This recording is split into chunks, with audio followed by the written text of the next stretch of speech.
দেখতে দেখতে আবার আমাদের মাঝে ফিরে এসেছে পবিত্র মাহে রমজান। আর রমজান উপলক্ষে শতব্যস্ততার মধ্যেও অল্প কিছু প্রস্তুতি না নিলে কি করে হয়। তাই আজকে আপনাদের সাথে খুব সহজে কিভাবে আদা রসুন জিরা বাটাবাটির ঝামেলা ছাড়াই এই পুরো রমজান মাসের জন্য সংরক্ষণ করে রাখবেন সেইটারই একটা ভিডিও নিয়ে চলে এসেছি। যেহেতু আমার এই চ্যানেলটা ব্লগ চ্যানেলও, কিন্তু ব্যস্ততার জন্য ব্লগ ভিডিও আমি খুব একটা শেয়ার করতে পারি না। আজকে আপনাদের সাথে এই মশলার ভিডিওটা শেয়ার করতে চলেছি। আশা করছি আপনাদের খুবই ভালো লাগবে। আসসালামু আলাইকুম আমার কলেজের আপু ভাইয়ারা, কেমন আছেন সবাই? আশা করছি যে যেখান থেকে আমার আজকের ভিডিওটা দেখছেন সবাই ভালো আছেন। আলহামদুলিল্লাহ আমিও ভালোই আছি। দেখতে পাচ্ছেন এখানে আমি আদা নিয়েছি। আমি কিন্তু একদমই আদাটা ভিজিয়ে নিইনি, বাজার থেকে আনার পরে শুকনো আদাটাই নিয়েছি। কাজের সুবিধার জন্য কিছু আদা আমি আগেই পরিষ্কার করে রেখেছিলাম। আর একটা চামচের সাহায্যে কত সহজেই 1 কেজি আদা আমি পরিষ্কার করে ফেলেছি, দেখতেই পাচ্ছেন। আমি একদমই বাড়িয়ে বলছি না, আপনারা একবার ট্রাই করবেন। বিশ্বাস করেন আমি খুব সহজেই চামচ দিয়ে আদাগুলো ছিলে নিতে পারি। কে কিভাবে করেন সেটাও আমাকে কমেন্টস করে জানাতে পারেন। ব্যাক ক্যামেরাতে এগুলো আমি পরিষ্কার করে একটু পাতলা স্লাইস করে কেটে নিয়েছি। এখন দেখতে পাচ্ছেন এখানে আমি রসুন নিয়েছি। এই রসুনগুলো একদম নতুন রসুন এখন বাজারে উঠেছে, তাই এগুলা খুব একটা পরিষ্কার করতে হয় না। যে মুখের অংশটা আছে শক্ত, আমি শুধু ওই অংশটা কেটে নিব আর রসুনের নিচের অংশটা কেটে নিব। উপরে যে চামড়াগুলো আছে হালকা পাতলা যেগুলো উঠে যায় সেইগুলোই পরিষ্কার করে নিব। দেখতে পাচ্ছেন একটা বটি দিয়ে আমি কিভাবে কাজটা করে নিচ্ছি।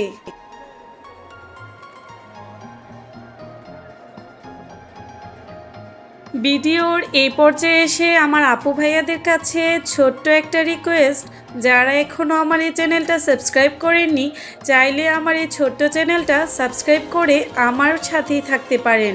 আমি চেষ্টা করি আপনাদেরকে জিরো বাজেটে খুব সুন্দর সুন্দর আইডিয়া দেওয়ার জন্য, কিভাবে আপনি আপনার ছোট্ট ভালোবাসার ঘরটাকে মনের মতো করে সাজিয়ে তুলতে পারেন।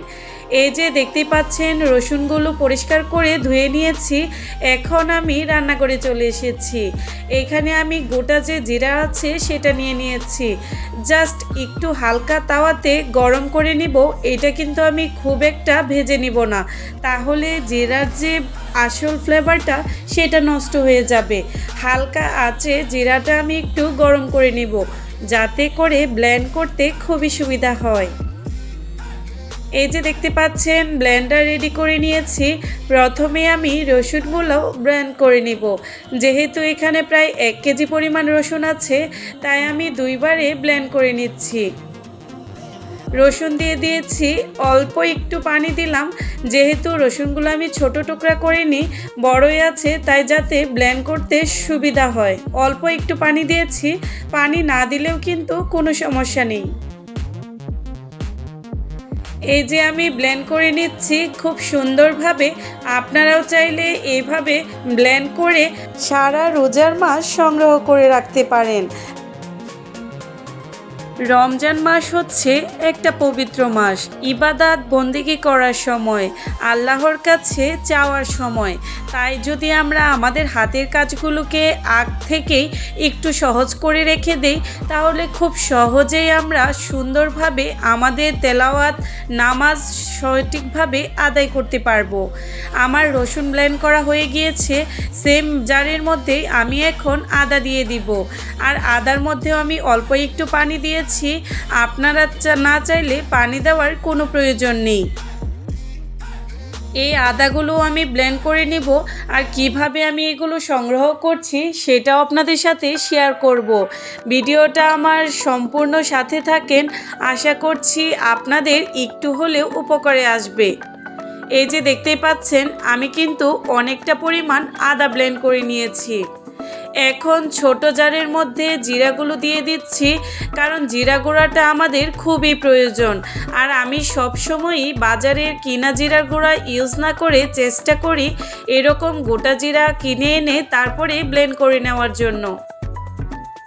খুব সহজেই কিন্তু ব্লেন্ডারের সাহায্যে বাটাবাটির ঝামেলা ছাড়া এই জিরা ব্লেন্ড করা যায়। দেখতেই পাচ্ছেন কত সুন্দর মিহি একটা জিরার ব্লেন্ড হয়ে গিয়েছে।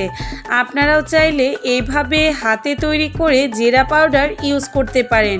এটার ঘ্রাণটা এতটাই সুন্দর হয় যে বাজারে কিনা গুঁড়া থেকে 1000 গুণ ভালো। কালারটা কত সুন্দর এসেছে আর এত সুন্দর একটা স্মেল বের হচ্ছিল কি বলবো। এখন এই জিরার গুঁড়াটাকে আমি একটা কাচের জারে সংরক্ষণ করব। সবসময় চেষ্টা করবেন যে কোনো মশলাই কাচের জারে সংগ্রহ করার জন্য। কাচের জার না থাকলেও সমস্যা নেই, কিন্তু এই জিরা গুঁড়ো যে কোনো গুঁড়ো যদি আপনি কাচের জারে সংগ্রহ করেন তাহলে এই ঘ্রাণটা অনেক দিন পর্যন্ত একদম সুন্দর থাকে। এই যে কাচের জারে আমি সবটা ভরে নিয়েছি, এখন আমি মুখটা খুলে একটু কিছু সময় রেখে দিব। যেহেতু ব্লেন্ড করার কারণে এই পাউডারটা একটু গরম আছে, যখন হালকা একটু ঠান্ডা হয়ে যাবে তখন এটার মুখটা আমি বন্ধ করে নেব। এই যে দেখতেই পাচ্ছেন আমার 1 বাটি রসুন পেস্ট হয়েছে। এইটা আমি কোনো আইস বক্সে রাখবো না। কিভাবে আইস করা ছাড়াও আপনারা অনেক দিন রসুন ডিপ ফ্রিজে সংগ্রহ করতে পারবেন সেটাই দেখিয়ে দিচ্ছি।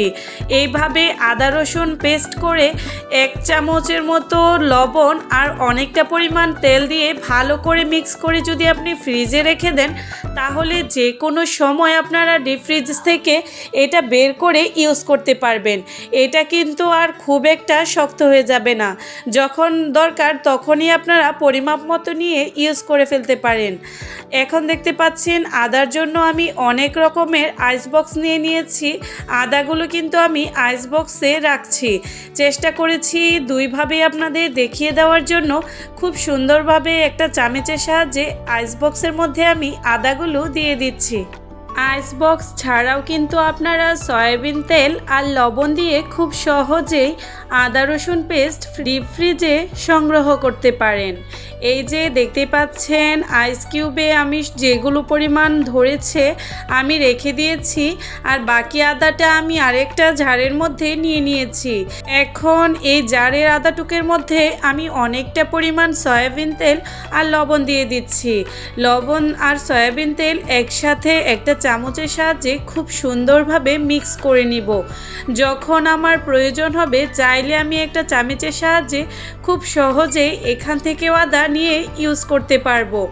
আপনারা একবার হলেও এই টিপসটা ফলো করে দেখবেন। খুব সহজেই কিন্তু আদা রসুন কিউব করা ছাড়াও এভাবে জার থেকে নিয়ে আপনি যে কোনো তরকারিতে ইউজ করতে পারেন।